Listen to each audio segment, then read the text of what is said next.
기뻐합시다. 저와 여러분 성도들은 매일 죽고 살아나면서 새로운 시대를 향하여 나아갑니다. 오늘 처음 편지를 받은 고린도 성도들은 로마가 좋은 세계를 지배하던 시대에 살고 있었습니다. 많은 성도들은 노예들이었습니다. 가난한 사람들이 많았습니다. 그런 고린도 성도들에게 사도 바울은 말합니다. 여러분은 로마 시민에게 비교할 수 없는 큰 영광을 가지고 있습니다. 영원한 나라, 크신 하나님 나라의 국민이라고 가르칩니다. 그래서 다시 그 하나님 나라의 복음을 다시 전합니다. 로마는 멸망할 것이지만 하나님 나라는 영원할 것입니다. 이미 우리는 로마가 멸망한 것을 봅니다. 하나님 나라는 계속되고 있고 더 완전한 하나님 나라가 올 것입니다. 하나님의 나라는 그 아들 예수 그리스도의 나라입니다. 그리스도께서는 이 땅에 사시면서 귀신을 쫓아내고 질병들을 몰아내면서 하나님 나라가 왔다는 것을 보여주었습니다. 하나님 나라의 복음을 전했습니다. 그리고 지금도 하늘에 계시면서 이 땅을 왕으로서 다스리고 있습니다. 때가 되면 오셔서 이 땅 전체를 새롭게 하고 새 땅을 만드시면서 완전한 다스림을 다스릴 것입니다. 지금 이 순간에는 우리 교회에 우리에게 성령님을 보내셔서 왕으로 다스리십니다. 지금 우리 성도들은 죄와 싸우고 죽음과 싸워서 생명을 얻고 나아갑니다. 사도 바울이 고백하듯이 우리도 매일 죽고 또 죽음에 대해서, 죄에 대해서 매일 죽고 죽음에 대해서 매일 죽으면서 우리는 살아납니다. 오늘 본문은 29절에는 세례를 통해서 가르치면서 우리에게는 부활이 있다고 가르칩니다. 30절에서 32절은 사도 바울의 고난의 삶을 통해서 만약에 부활이 없다면 내가 왜 고난받겠는가? 고난의 삶을 통해서 부활이 있다는 것을 가르칩니다. 그리고 33절부터 끝까지는 이 영원한 나라가 있는데도 이 세상의 것이 전부인 줄 알고 쾌락 가운데 살아가는 사람들에게 헛된 망상에서 벗어나라고 권면합니다. 오늘 우리가 들을 말씀은 성도는 매일 죽고 살아나 새 시대를 향하여 나아간다는 것입니다. 첫째로 우리 성도는 세례를 통해서 그리스도와 연합하여 매일 죽고 살아납니다. 둘째로 우리는 매일 죄에 대해서, 죽음에 대해서 죽고 살아나서 새 시대로 나아갑니다. 셋째로 세상의 사고방식은 이 그리스도와 함께 죽고 살아나는 것을 이루지 못하게 하므로 우리는 망상에서 깨어나야 되겠습니다. 오늘 이 시간에도 우리가 이런 소망 가운데, 부활의 소망 가운데 이 땅에서 매일 죽고 살아나는 복을 주시기를 바랍니다. 첫째로 성도는 세례를 통해서 그리스도와 연합하여 매일 죽고 살아나 새 시대로 향해 나아갑니다. 이 사역으로 된 것, 나눠드린 것 29절 같이 읽읍시다. 그렇지 않다면 죽은 자들을 위하여 세례를 받고 있는 자들은 어떻게 해야 하겠는가? 만약 정말로 죽은 자들이 일으켜지지 않는다면 왜 또한 그들을 위하여 계속 세례를 받고 있는가? 그렇지 않다면 하는 것은 바로 앞쪽과 연결되는 것입니다. 28절과 연결됩니다. 28절은 뭐라 합니까? 새하늘과 새 땅이 될 때는 모든 것이 하나님께 복종하는데 그때는 아들 하나님도 모든 것을 그분께 복종시킨 그분, 즉 아버지 하나님께 복종될 것이다. 그 목적은 하나님이 모든 면에서 모든 것 안에 있기 위해서다. 그러니까 새하늘과 새 땅에는 모든 존재들이 하나님께 복종하고 또 사람의 대표인 완전한 사람인 예수 그리스도도 하나님께 복종하는데 그 목적은 하나님이 모든 것 안에 계시기 위해서라고 합니다. 그러나 하나님이 모든 것 안에 계신다는 것은 지금도 사실 하나님이 모든 것 가운데 능력을 내시죠. 근데 여기 하나님 모든 안에 계신다는 것은 하나님이 당신의 영광을, 당신의 능력을, 좋은 것들을 우리들에게 풍성히 준다는 것입니다. 충만하게 된다는 것입니다. 자, 하나님께서 모든 것을 충만하게 하지 않는다면은 왜 세례를 받겠는가? 지금 이 뜻입니다. 말하자면 온 세상 마지막에 하나님께서 충만하게 하지 않는다면 우리가 왜 세례를 받겠는가? 골로새서 2장 9절 14절에도 세례를 삼일체 하나님과 연결시키는데요. 하나님이 온 세상을 충만케 하는 것과 연결시키고 있습니다. 오늘 이 본문에서도 우리를 충만케 하는 것을 세례와 연결시키고 있습니다. 하나님께서는 온 세상을 충만케 하실 것인데 직접 충만케 하시지만은 또 하나님께서는 교회를 통해서 만물을 충만케 하십니다. 교회를 통해서 만물을 다스립니다. 에베소서 1장 23절에서는 교회는 그리스도의 몸이니 만물 안에서 만물을 충만케 하는 자들의 충만입니다. 우리들 안에 먼저 충만케 하십니다. 교회는 우리들 안에 우리가 세례받을 때 우리는 아버지 하나님과 아들과 성령님의 한 이름 안으로 세례받지 않습니까? 그렇게 세례받을 때 우리에게 성령께서 충만하시고 그리스도와 연합하고 또 하나님으로 우리에게 충만하게 합니다. 이 충만하게 되는 일이 세례에서 시작됐습니다. 그리스도와의 신비한 연합을 통해서 하나님의 영광이 우리에게 충만하게 되었습니다. 충만하게 되기 때문에 우리는 세례를 받고 더 충만을 향하여서 나아가고 있습니다. 우리 세례는 한 번 받았지만 그러나 세례 때 받은 그 은혜는 계속해서 효과를 내고 삼일체 하나님은 우리와 함께 계셔서 우리를 충만케 하고 있습니다. 삼일체 하나님 안에 있는 성도들은 그리스도와 함께 세례와 가운데 죽었고 땅에 묻혀 장사 지낸 바 되었고 그리스도와 함께 다시 살아나고 있습니다. 지금 이 땅에서 우리는 자기를 부인하고 그리스도와 함께 죽고 살고 마지막 날에 다시 살아날 것입니다. 근데 만약에 우리가 부활하지 않는다면은 또 충만케 되지 않는다면은 죽은 자들을 위하여 세례받고 있는 것. 여기 죽은 자들을 위하여 세례받는 것은 무엇을 말할까요? 이미 죽은 가족을 위해서 세례받는 것은 아닙니다. 아니면 또 죽어가고 있는 사람에게 세례를 준다는 뜻이 아닙니다. 아니면 또 내가 세례를 받을 때 먼저 죽은 가족을 생각하며 세례받는다는 것도 아닙니다. 오히려 우리 자신을 말합니다. 우리 자신이 죄로 인해 죽어 있기 때문에 그리스도 안에서 살기 위해서 세례받는다는 것입니다. 3절에서 그리스도께서는 우리 죄 때문에 죽고 살아났습니다. 그래서 우리들은 그리스도의 죽음 때문에 그리스도께 죽고 살아났기 때문에 예수님을 믿고 세례를 받아서 죄와 죽음에서 벗어나고 있습니다. 29절에 어떻게 해야 되겠는가? 이 표현은 구원을 얻기 위해서 어떻게 해야 하겠는가? 이런 표현으로 성경에 많이 나옵니다. 마태복음 19장 16절에도 영생을 얻기 위해서 어떻게 해야 되느냐? 마가복음 10장 17절에서도 영생을 얻기 위해서 어떻게 해야 되겠는가? 오늘 이 문맥에서는 우리가 구원을 얻기 위해서는 예수 그리스도의 이름으로 세례를 받아야 하는 것입니다. 이 땅에서 우리는 세례받은 우리들은 그리스도와 연합하여 성령으로 충만케 되어서 죽고 살아나고 있고 마지막 날에도 하나님의 영광으로 충만하게 될 것입니다. 그런데 성경에서 세례는 십자가의 고난에 참여하는 것도 세례라고 합니다. 마가복음 10장 39절에서 예수님께서는 나의 받을 세례를 너도 받겠느냐 하는데 그 나의 받을 세례는 바로 예수님의 고난입니다. 자, 여기 왜 우리가 세례를 받겠느냐 하는 것의 또 다른 뜻은 왜 우리가 고난에 참여하겠는가?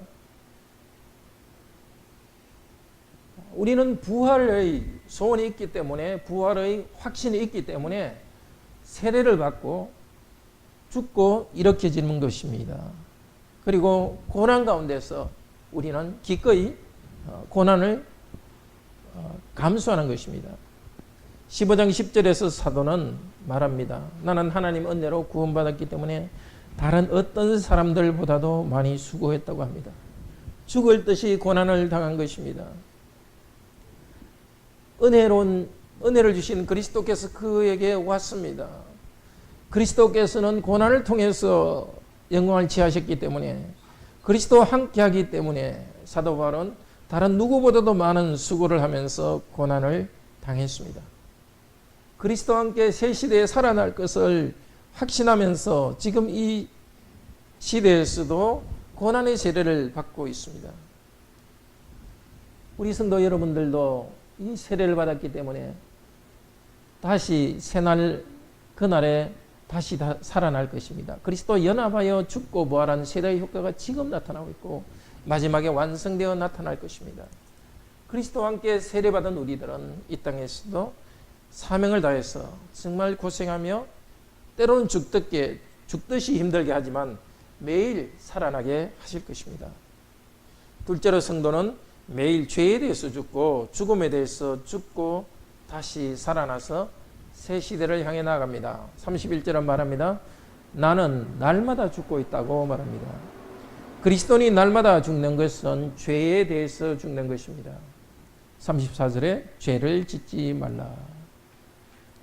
로마서 6장 6절에서도 우리 옛사람이 예수와 함께 십자가에 못 박힌 것은 죄의 몸이 멸하여 다시는 우리가 죄에게 종노릇 하지 않게 하려 함이라. 예수 그리스도를 믿는 우리들은 죽습니다. 죄에 대해서 매일 죽습니다. 골로새서 3장 5절에서는 땅에 있는 지체를 죽이라. 곧 음란과 부정과 사욕과 악한 정욕과 탐심이니 탐심은 곧 우상숭배라. 우리도 죄를 짓고 우리 안에 여전히 죄가 있습니다. 죄를 짓는 우리 자신을 죽이고 자기를 부인해 갑시다. 바로 부활의 영광을 알고 있기 때문입니다. 둘째로 성도는 죽음에 대해서 죽습니다. 말하자면 고통에 대해서 죽습니다. 30절에 위험을 당하는 것을 말합니다. 항상 위험을 당하고 있는가? 위험을 거부하는 것이 아니라 위험을 그냥 끌어안습니다. 왜냐하면 위험과 고난을 통해서 우리는 그리스도와 닮은 인격으로 연단되어 가기 때문입니다. 로마서 8장 28절에서는 우리가 알거니와 하나님을 사랑하는 자, 곧 그 뜻대로 부르심을 입은 자들에게는 모든 것이 합력하여 선을 이루느니라. 하나님이 미리 하신 자들도 또한 그 아들의 형상을 본받게 하기 위하여 미리 정하셨으니. 모든 것이 합력하여 선을 이룬다. 여기 모든 것은 문맥에서 고난을 말합니다. 성도들은 죄와 고통을 이 가운데 가지고 살아갑니다. 그러나 그 가운데 하나님께서는 그것을 통해서 그리스도의 형상을 본받습니다.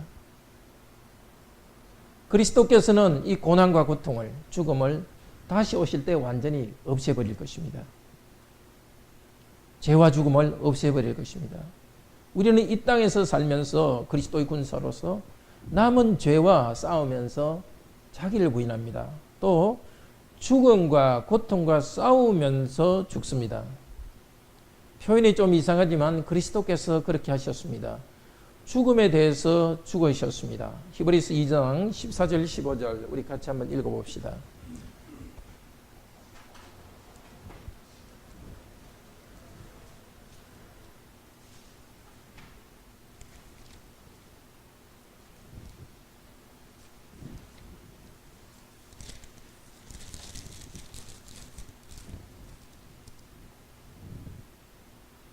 히브리서 2장 14절 15절 같이 읽읍시다. 자녀들은 혈과 육에 속하였으며 그도 또한 같은 모양으로 혈과 육을 함께 지니심은 죽음을 통하여 죽음의 세력을 잡은 자 곧 마귀를 멸하시며 또 죽기를 무서워함으로 한평생 매여 종노릇 하는 모든 자들을 놓아주려 하심이니. 자, 그리스도께서는 죽음을 통하여서, 그리스도 그분의 죽음을 통하여서 죽음 세력을 잡은 자 마귀를 멸망시켰습니다. 참으로 신기한 일입니다. 마귀를 멸망시킬 때 어떤 다른 세력으로 한 것이 아니라 죽음을 통해서 마귀를 멸망시켰습니다. 도대체 이게 무슨 뜻인지 다 알 수 없습니다. 그렇지만 그리스도 그분께서 죽음으로써 죽음의 세력을 잡은 사탄에게 가서 사탄을 이기고 죽음을 이겼습니다. 그 이유는 뭐라 합니까? 우리들도 죽음을 무서워하기 때문에 일평생의 종노릇 하고 있다고 합니다. 15절에. 죽음을 무서워하기 있기 때문에 사탄의 종노릇 합니다. 구체적으로 무엇입니까? 우리는 고난을 두려워합니다. 죽는 것을 두려워합니다. 그렇기 때문에 그것 때문에 벌벌 떨면서 종처럼 살아갑니다. 해야 될 일도 용기 있게 하지 못합니다. 예배드리면서도 어떨 때는 해야 될 일이 남아있으니까 마음이 불안합니다.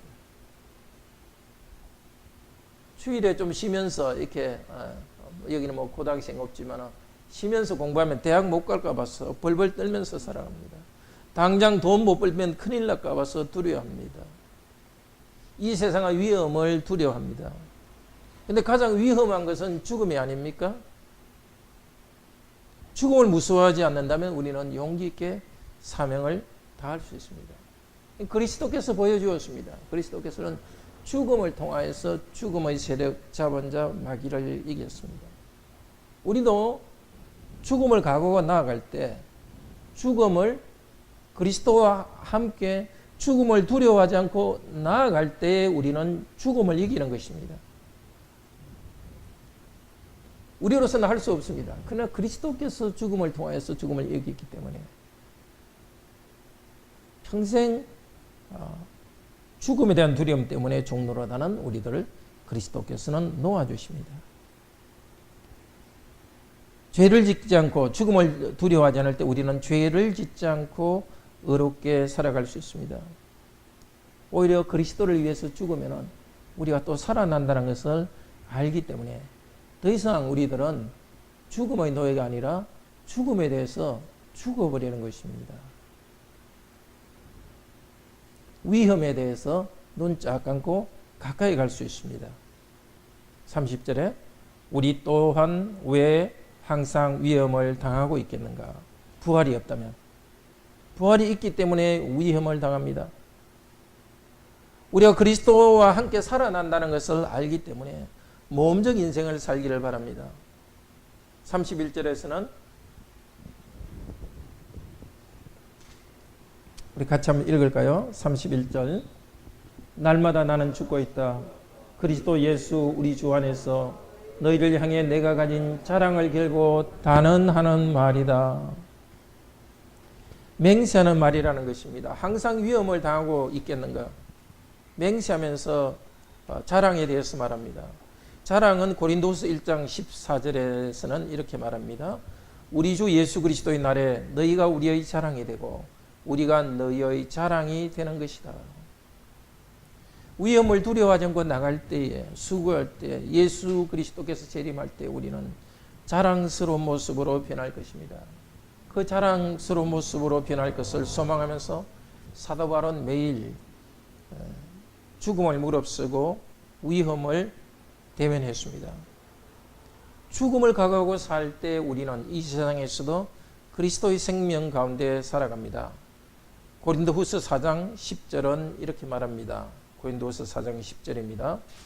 우리가 항상 예수 죽인 것을 몸에 짊어지면 예수의 생명도 우리 몸에 나타나게 하려 함이라. 우리 산자가 항상 예수를 위하여 죽음에 넘기면 예수의 생명이 또한 우리 죽을 육체에 나타나게 하려 함이라. 그런즉 사망은 우리 안에서 역사하고 생명은 너희 가운데서 역사하느니라. 예수 죽인 것, 예수님의 죽음과 고난을 짊어지고 나갈 때 예수 그리스도의 생명이 사도 바울 자기 안에도 나타나고 그 생명이 성도들에게 나타난다고 말하고 있습니다. 우리가 그리스도를 위해서 죽기를 각오하고 죄와 싸운다면, 그리스도를 위해서 위험을 무릅쓴다면 그리스도의 생명이 우리 가운데 나타납니다. 고난을 없애준다고는 말하지 않습니다.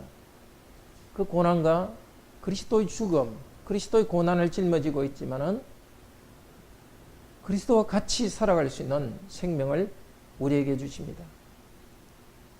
고난 가운데 그리스도의 생명을 맛보는 것은 오랫동안 믿은 사람들에게만 있는 것이 아닙니다.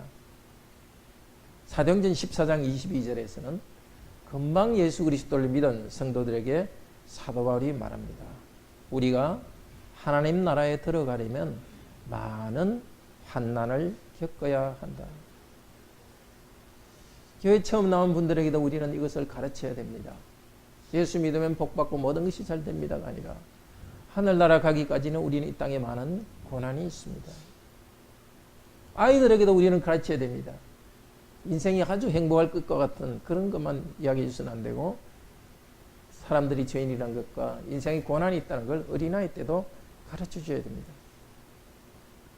그럼에도 불구하고 한날에도 불구하고 우리는 사명을 다하고 또 고난 가운데서도 사명을 받을 때 그리스도의 사명을 다할 때 그리스도의 생명이 나타난다고 우리는 가르쳐야 됩니다. 물론 대충 살아가면 고난이 없습니다. 최선을 다하기 때문에 고생스럽습니다. 힘껏 예배드리고 또 예배를 드릴 수 있도록 하기 위해서 주중에 힘껏 일하기 때문에 고난이 있습니다. 일하지 않고 놀고 있다면 고난은 없을 것입니다. 이렇게 힘껏 때로는 정말 너무 죽을 것처럼 많이 일했다. 그런데도 불구하고 다음 날이 되면은 하나님께서 다시 일할 힘을 주십니다. 바로 이것이 사명자에게 주시는 복입니다. 사도 바울이 죽을 고비를 그렇게 많이 넘겼습니다. 날마다 죽노라 이야기했습니다.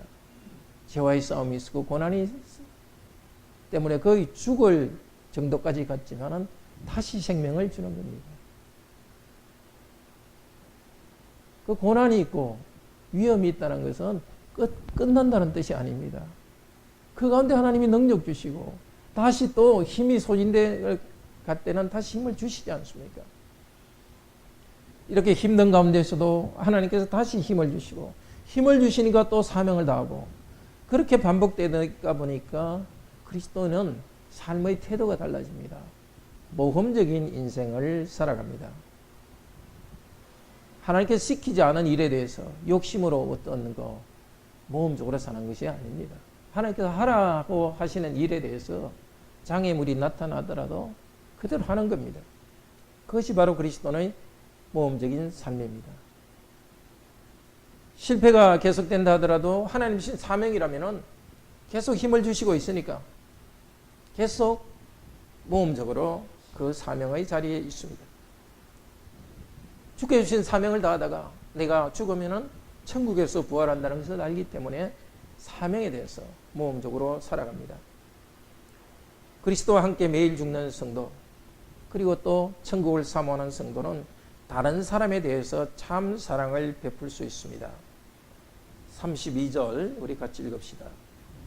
만약 내가 에베소에서 인간적으로 짐승처럼 싸웠다면 나에게 무슨 유익이 있었으리요. 만약 죽은 자들이 일으켜지지 않는다면 먹고 마시자. 왜냐하면 내일 죽을 것이니까 고 했을 것이다. 바울이 고린도 전서를 쓰고 있는 곳은 에베소입니다. 에베소에서 사람들이 바울을 많이 공격했습니다. 고린도전서 16장 9절에서 사도 바울은 고백합니다. 에베소에서 복음을 받아들이는 사람도 많았지만 반대하는 무리가 많았습니다. 처음에 고린도에서 사도 바울은 유대인 회당에서 편하게 복음을 가르쳤습니다. 유대인들이 계속 비방했습니다. 그래서 고린도의 회당이 아닌 회당 근처에서 복음을 가르쳐야 했습니다. 고린도 전서를 쓰고 있는 에베소, 지금 좀 제가 본돈에 있습니다. 유대인 회당에서 가르치다가 하도 유대인들이 비방을 하고 괴로움을 주니까 어디서 복음을 전했습니까? 두란노 성원이라는 곳을 임대해서 그곳에서 복음을 전했습니다. 근데 나중에는 바울이 복음을 전해서 에베소 사람들이 우상을 믿지 않게 되니까 우상 제조업자들이 사업이 안 됐습니다. 사업이 망해가니까 도시 전체가 폭동이 일어났습니다. 큰 공설 운동장에 사람들이 모여서 바울 죽이라고 소리쳤습니다. 그때 사도 바울은 싸우지 않고 도망갔습니다. 인간적으로 짐승처럼 싸우지 않았습니다. 그리스도인에게도 우리들에게도 마찬가지입니다. 우리는 이 세상 살면서 우리를 힘들게 하는 사람하고 싸워서 우리도 힘이 있다고 보여주는 것이 인생의 목표가 아닙니다. 잠깐 그리스도인으로서 경건한 정신을 잃으면 누가 우리에 대해서 대항하면 나도 대항해가지고 내가 그 사람보다 조금 더 모자라지 않다는 것을 보여주고 싶어 합니다. 그러나 로마서 12장 13절 14절에서 권고합니다. 너희를 핍박하는 자를 축복하고 저주하지 마라. 그들을 위하여 기도하라. 물론 우리를 저주하고 우리를 괴롭히는 사람한테 날 죽이시오 하고 있지 않죠. 사도 바울도 도망갔습니다. 지혜롭게 피해야 됩니다. 그렇지만은 그들을 위해서 멀리서 축복하고 기도하고 또 기회가 있을 때는 사랑을 주는 것입니다. 피해를 보더라도 축복하는 것이 하나님 나라에서 이기는 길입니다. 계시록 12장 11절은 말합니다. 여러 형제가 어린 양의 피와 자기의 증거하는 말을 인하여 저를 이겼으니, 그러니까 핍박하는 자를 이겼으니 그들은 죽기까지 자기 생명을 아끼지 아니하였도다. 어떻게 이겼다고요? 어린 양의 피와 자기들의 증거하는 말씀을 통해서 이겼습니다. 어린 양의 피라는 것은 바로 고난의 피죠. 핍박할 때에 당하고 그 가운데 참고 나아가고 복음 말씀대로 순종하여 나가는, 그게 참된 강인함이 있지 않습니까? 그렇게 살아갈 때 이겼다는 것입니다. 짐승처럼 같이 싸우고 그렇게 하는 것이 아니라 훨씬 높은 수준으로 복음 말씀대로 온전하게 대하고 그리스도의 고난에 참여해서 아픔을 가슴에 안고 나아가고 죽기까지 자기 생명을 아끼지 아니하고 복음을 전하지만 우리도 자기 생명을 아끼지 아니하고 상처를 두려워하지 말고 우리가 해야 될 사명을 다하고 또 우리에게 맡겨진 우리 근처에 있는 사람들을 사랑하고 축복할 때 그걸 통해서 이기는 것입니다. 역시 계시록 12장 7절에서는 이런 사람들은 부활하여서 영원한 하나님 나라를 받아서 누립니다. 우리가 보복하지 않더라도 섭리 가운데 하나님께서는 심판하십니다. 그리고 마지막 날 하나님께서는 심판하십니다. 우리 교회 청년 한 분이 너무 직장에서 힘들어가지고 직장을 그만둘까 그렇게 생각했었습니다. 그때 참 이런 이야기를 제가 권면을 했고 같이 기도했습니다. 그러면서 그 사람 계속 아마 우리 괴롭히면은 하나님께 그 사람 어디 다른 데로 보낼 거다고 그렇게 해서라도 보호하실 거다 그랬더니 아닐까 다를까 했더니 2년 후에 그 사람 하여튼 회사를 그만두게 했습니다. 이 땅에서도 하나님께서는 우리가 고난을 당하게 하시지만은 인내하고 나아갈 때 우리가 다 참을 수 없을 때는 피할 수 있는 길도 열어주십니다. 그렇습니다. 성도 여러분, 우리는 새 시대에 부활할 것입니다. 그리고 지금 이 시대에 그리스도 안에서 살고 있습니다. 의롭게 살기 위해서 이 땅에서 매일 죽을 정도로 고생하고 살아갈 때 그리스도는 우리들을 매일 살려주시고 의로운 일을 하도록 하십니다. 천국까지 갈 때까지 죄와 싸우시고 죽음을 두려워하지 않음으로써 죽음을 이기시기를 바랍니다. 셋째로 세상의 사고방식은 그리스도와 함께 죽고 살아나는 것을 방해합니다. 그래서 우리는 그 망상에서 벗어나야 됩니다.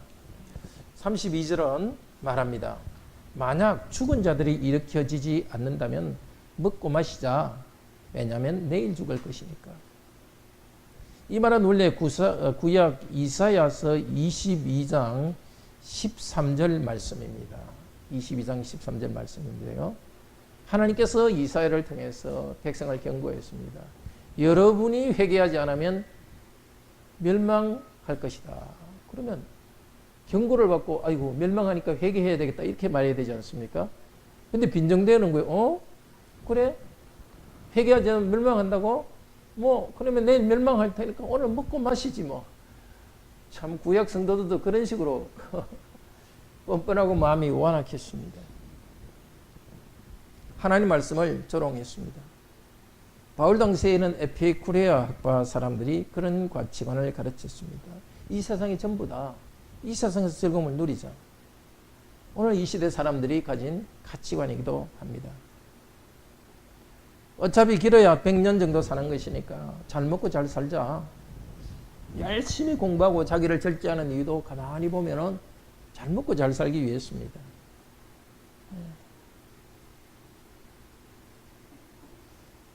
또 결혼을 잘 한다는 것도 다른 것이 아니라 그냥 또 잘 먹고 잘 살기 위해서입니다. 모든 게 현세적 목표입니다.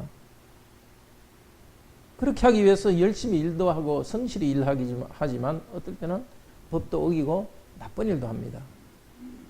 이런 세상의 가치관에 속지 맙시다. 고린도 성도들에게 말합니다.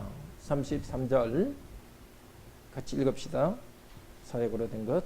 미혹을 받지 말라. 악한 말들은 선한 행실을 썩게 하도다. 원래 우리 개혁성경 또 개혁개정은 악한 동무들은 친구들은 선한 행실을 더럽힌다 이렇게 되어 있는데요. 이것은 사도 바울이 한 말이 아니라 기원전 4세기의 유명한 희곡 작가 메난드라는 사람이 한 말입니다. 바울이 이 편지를 쓰기 전 한 300~400년 전에 이 희곡 작가가 쓴 말인데 이게 속담이 되어서 1세기에는 많이 쓰던 말이었습니다. 악한 자들은 선한 행실을 망하게 하도다. 그런데 이 악한 동무는 말이라는 뜻도 됩니다. 악한 말은 선한 행실을 썩게 한다. 잘못된 말과 생각은 선한 행동을 더럽힙니다. 잘 먹고 잘 살자. 학교 선생님도 그걸 가르치지 않습니까? 고3 아이들한테 열심히 해라 하는 것도 잘 먹고 잘 살아야 된다. 책에서도 가르칩니다. TV에서도 가르칩니다. 광고에서도 그것을 가르칩니다. 우리 그리스도인들이 그런 세계관에 자기도 몰래 끌려가고 있습니다. 우리는 사람들이 가는 길로 그냥 이 진리에 끌려가서는 안 되겠습니다. 그래서 34절에 말합니다. 같이 읽읍시다. 깨어서 의롭게 되며 죄를 짓지 말라. 왜냐하면 어떤 사람들은 하나님을 향한 무지함을 가지고 있기 때문에 너희들을 책망하기 위해서 말하고 있다. 예. 어떤 사람은 하나님을 향한 무지함을 갖고 있기 때문이다. 그리고 끊기고요. 나는 너희들을 위해서 책망하기 위해서 이 말씀을 하고 있다. 깨어라. 비상 이렇게 말하고 있습니다. 고린도 성도들 가운데에서도 멍하니 세상을 따라가는 사람들이 있었습니다. 자, 너희들은 무지함을 가지고 있다. 이렇게 표현하고 있는데 무지함은 아그노시스입니다. 그노시스는 knowledge란 말이 거기서 나왔습니다. 아는 아니란 뜻이죠. 아그노시스. 그 당시 어쩌면 이게 영지주의, 노스티시즘의 세계관이 이미 바깥 세상에서는 이미 있었습니다. 교회 안에도 어느 정도 초기에 영향을 주고 있었습니다. 아마도 노스티시즘, 영지주의자들에 대해서 좀 책망하는 말로 한 것 같습니다. 영지주의자들은 우리는 knowledge를 가지고 있다 하고 있는데 사도 바울은 knowledge를 가지고 있는 게 아니라 너희는 knowledge가 없는 사람이다 하고 지금 말하고 있습니다. 그 knowledge를 있다는 사람들은 그 경향이 고린도 교인들에게 영향을 주었습니다. 배우기를 좋아했습니다. 자기의 지식과 지혜를 자랑했습니다. 방언을 받았다고 교만했습니다. 자기들은 이미 지식이 있고 그래서 이미 부활에 들어왔다고 생각하는 고린도 교인들도 있었습니다. 그런데 우리는 영적이다. 지식 가운데 영적이다 생각하기 때문에 손을로 땀 흘려 일하는 것도 중요하게 생각하지 않았습니다. 주부들도 가정생활을 중요하게 생각하지 않았습니다. 영만 중요하다 생각하니까 어떤 일이 일어났냐면 몸은 중요하지 않으니까 몸으로 우상 숭배하는 곳에 가서 식사하면서 성적으로 잘못된 일에 참여도 괜찮다, 이런 경향도 생겼습니다. 교회인데도 그런 일이 생겼습니다. 세상의 영향 때문입니다. 그래서 사도 바울은 말합니다. 고린도 성도 여러분들은 뭘 안다고 말하는데 여러분들은 알지 못하는 사람들입니다. 우리들도 그리스도인들 중에서 뭘 좀 안다는 사람들이, 아니 스스로 안다고 생각하면서 복음 말씀에 순종 안 하고, 단순 명료한 복음 말씀에 순종 안 하고 그냥 자기 만든 논리를 가지고 멸망을 향해 나아가요.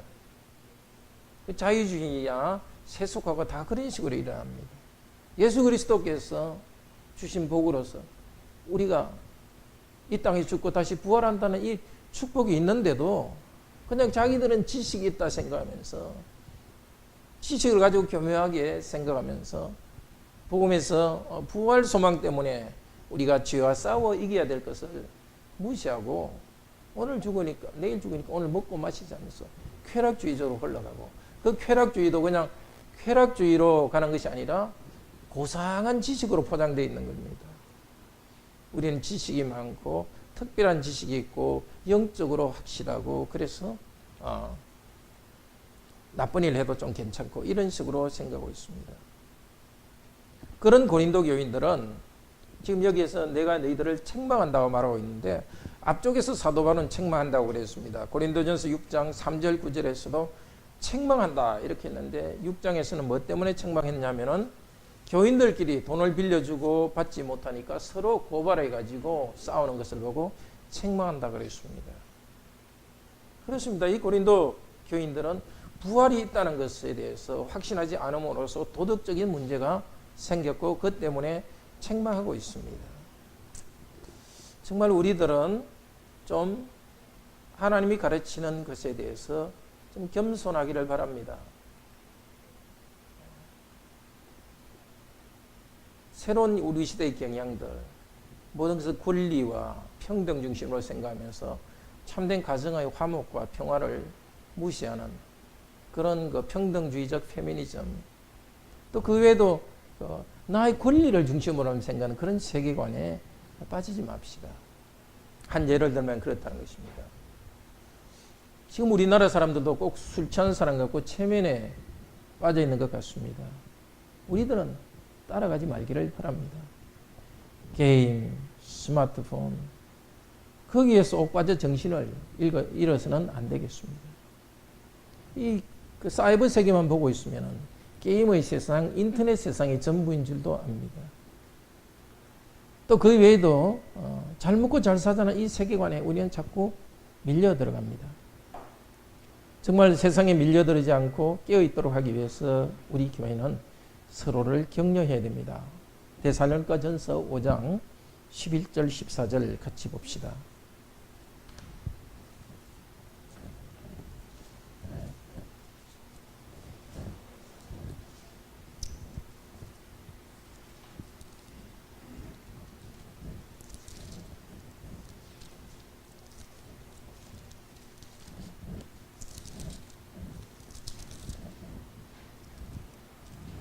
같이 읽읍시다. 데살로니가전서 5장 11절에서 14절. 그러므로 피차 권면하고 서로 덕을 세우기를 너희가 하는 것 같이 하라.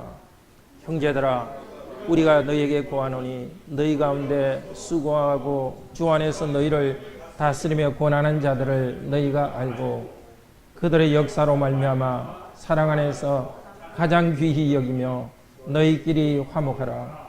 또 형제들아, 너희를 권면하노니 게으른 자들을 권계하며 마음이 약한 자들을 격려하고 힘이 없는 자들을 붙들어주며 모든 사람에게 오래 참으라. 교회 생활을 잘 해야 깨어납니다. 피차 권면하고 또 우리가 깨어나기 위해서는 직분자가 인도하는 공적 예배에서 정신 차리고 참여해야 됩니다. 권면하는 말씀을 잘 듣고 순종하며 격려받아야 합니다. 정말 우리 오늘 참여한 우리 성도님들 특별히 주일 공예배를 게을리하지 말고 거기서 하나님의 권면을 받기를 바랍니다. 둘째로 성도들끼리 서로 권하고 권면해야 됩니다. 교회 안에서도 권하고 권면해야 되고 가정에서 가족이 서로 권면하시기를 바랍니다. 자녀들은 부모님에게 순종하고 또 남편들은 아내를 희생적으로 사랑하고 아내들은 남편에게 순종하고 순종하는 가운데 교만을 죽이고 자신도 살고 가정도 살립니다. 하나님의 말씀은 지식을 위한 것으로 끝나지 않고 서로에게 힘을 주고 격려합니다. 어떻게 격려하느냐? 14장 14절에 보면 규모 없는 자들을 권계하며, 게으른 자들이라 하고 있죠. 14절. 게으른 자들의 원래 뜻은 무질서한 자들입니다. 삶의 질서가 없는 자들. 혹은 하나님이 정하신 법대로 행하지 않은 자들입니다. 해야 된다는 것을 알고도 그대로 하지 않는 자들은 책망해야 됩니다. 마음을 올바로 잡도록 해야 됩니다. 부활에 대해서도 잘 가르쳐야 되지만 잘 가르쳤는데도 저항하는 사람은 책망해야 됩니다. 그럼 마음이 약한 사람은 위로해 주라. 정말 하나님 말씀을 배우고 그대로 하고 싶은데 이 기질적으로 마음이 의지가 약하고 마음이 이렇게 여린 사람이 있습니다. 그 마음이 감성적으로 여리고 의지가 약한 사람들은 무조건 혼만 내면 되는 것이 아니라 격려하면서 또 바로 잡아줘야 됩니다. 그런데 약한 사람은 힘이 없는 자들은 붙들어주라. 정말 그 일을 할 능력이 없는 사람들이 있습니다. 대신 일을 해주고 붙들어줘야 됩니다. 그러나 모든 사람들에 대해서 인내하라. 인내함으로 대해야 되는 것입니다. 바로 정신없이 세상에 그리스도의 재림을 믿지 않기 때문에 세상에 빠져서 체면에 걸려있는 사람들에게 대해서 우리는 이렇게 잘 서로가 권면해야 되겠습니다. 이전에 나오신 사랑하는 성도 여러분, 그리스도께서 재림하시면 저와 여러분을 다시 살아나게 하셔서 영원한 하나님의 영광, 하나님께서 우리 안에 거하시고 하나님의 영광이 우리 안에 가득한 그런 행복한 세계와 삶을 누릴 것입니다. 그 소망 때문에 우리는 이 땅에서 의를 위해서 죄악된 자기를 부인하고 또 죽음과 싸우기 위해서 고난과 싸우면서 고난을 이기고 살아갑니다.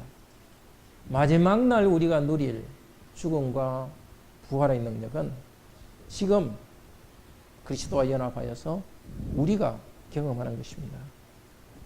그리스도의 복음을 듣고 세계받은 성도들은 마지막 날 살아갈 것이지만 이미 그리스도와 연합하여 매일 죽고 살아납니다. 그리스도의 세례가 고난을 이었듯이 우리도 그리스도의 세례에 참여하여서 고난을 받습니다. 사도 바울은 그 부활의 소망 때문에 모험과 위험을 두려워하지 않고 감당했습니다. 그 모험으로 향해 나아갈 때 하나님의 능력을 체험하고 일어났습니다. 부활의 소망 때문에 우리를 악하게 대하는 사람들에게 보복하지 않고 축복합니다. 이 세상이 전부 다 잘 먹고 잘 살자 하는 세상의 사고방식, 그 사고방식 때문에 죄를 짓고 인생이 망가지는 것이 아니라 오히려 그리스도와 함께 매일 죽고 매일 살아나는 그런 복이 우리의 복입니다. 힘들어서 지쳐서 정말 넘어질 것 같지만 그리스도께서 힘을 주셔서 다시 일을 할 수 있습니다. 죄와의 싸움에서 넘어지기도 하지만 다시 힘을 주셔서 거룩하게 만들어갑니다. 세상의 가치관에서 깨어나고 그리스도께 매일 복종하면서 하나님의 영광 가득한 새 시대를 향하여 나아가는 축복이 있기를 바랍니다. 다 함께 오늘 말씀을 생각하면서 개인적으로 기도하는 시간 잠깐 갖